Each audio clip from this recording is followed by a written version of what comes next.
உலகெங்கிலும் வாழும் தமிழ் சொந்தங்களுக்கு வணக்கம். இன்று நான் பேசப்போவது இந்தியாவின் பெருமை, இளைஞர்களின் வழிகாட்டி, இந்தியாவின் ஏவுகணை நாயகன், ஆம், முனைவர் ஏபிஜே அப்துல் கலாமை பற்றித்தான் பேசப்போகிறேன்.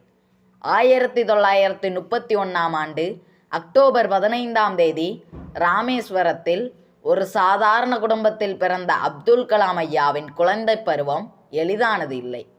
பணக்குறைவு இருந்தாலும் கனவு குறையவில்லை. உயர்கல்வியில் படிக்கும்போதே அறிவியல் மீது இருந்த ஆர்வம் அவரை விண்வெளி மற்றும் பாதுகாப்பு துறைக்கு இழுத்துச் சென்றது. தன் திறமைக்கும் முயற்சிக்கும் கடின உழைப்புக்கும் பலனாக இஸ்ரோ மற்றும் DROவில் பணியாற்றிய அவர் இந்தியாவுக்காக ஏவுகணை மற்றும் அணுத்திறன் மேம்பாட்டில் மிக பெரும் பங்கு வகித்தார்.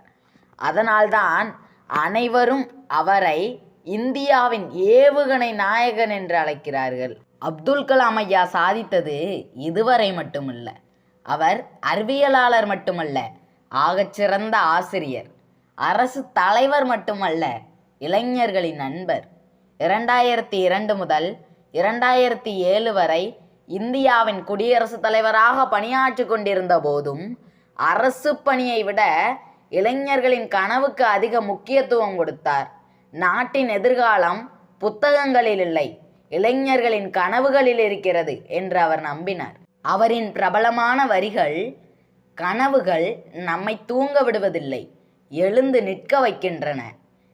ஏழை குடும்பத்தில் பிறப்பது தவறல்ல, ஆனால் ஏழையாக இறப்பது தவறு. 2015 ஜூலை 27 அன்று மாணவர்களுடன் உரையாற்றி கொண்டிருந்த போது அவர் மறைந்தார். மரணம் கூட கல்வி அரங்கத்தில் இருந்தபடி அவரை அழைத்து சென்றது. நண்பர்களே, முனைவர் அப்துல் கலாம் நமக்கு சொன்ன மிகச்சிறந்த செய்தி, நாம் எப்படி பிறந்தோம் என்பது முக்கியமில்லை, ஆனால் நாம் எப்படி வாழ்ந்து எதை சாதித்து சமுதாயத்துக்கு என்ன கொடுக்கிறோம் என்பதுதான் முக்கியம். அவரை நினைவுபடுத்தும் சிறந்த வழி நம்முடைய கனவுகளை விடாமல் தொடர்ந்து போராடுவது. இறுதியாக ஒரு வரி, கனவுகளை காண்போம், அதற்காக உழைப்போம், நாட்டுக்கு ஒரு உதாரணமாக நிற்போம்.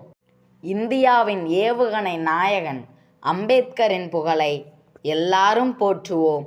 தமிழர் வாழ்க, தமிழ்த்தாய் வாழ்க. நன்றி, வணக்கம்.